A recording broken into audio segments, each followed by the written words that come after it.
отляво са три момчета, които може би не познават. Но много българи в Америка не познават.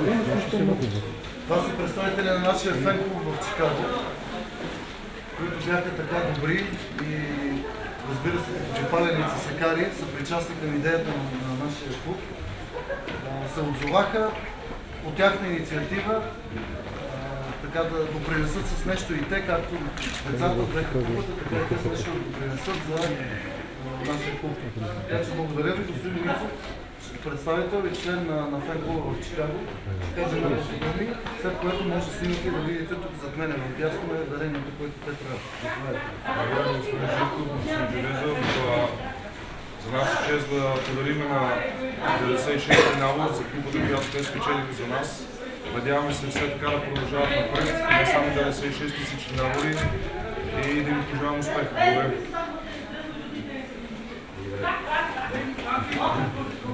Благодаря. Благодаря на цялата екипа. От името на Дъбришката школа ще подарим по един шал за спомен от срещата.